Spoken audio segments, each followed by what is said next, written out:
मैं जानता हूं कि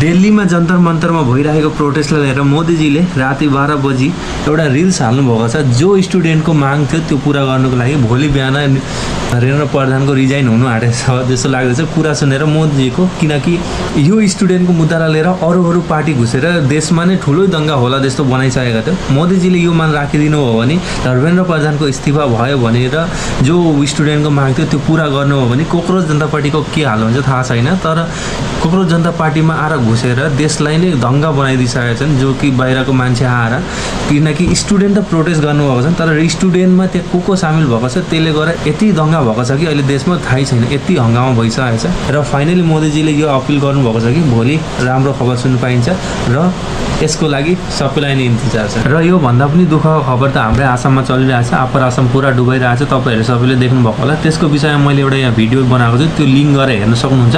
त्यहाँ मैले एउटा डोनेसन क्युआर कोड पनि दिएको छु। त्यहाँको टिमले एउटा उनीहरू मिलेर सबै जुन बानपानीमा ठुलो घटना भएको थियो बगेर गएको थियो उनीहरूको घरमा खानापिनाको लागि त्यसको लागि सबैले मिलेर एउटा क्युआर कोड बनाएको छन्। त्यसमा डोनेसन गरेर उनीहरूले टिमको अनुसार उनीहरूले सबैलाई खानापिनामा फेसिलिटीमा उनीहरूले सहयोग गर्छन्। त्यसको लागि आफूले पनि डोनेसन गरेर तपाईँले पैसाको हिसाबमा मद्दत गर्न सक्नुहुन्छ।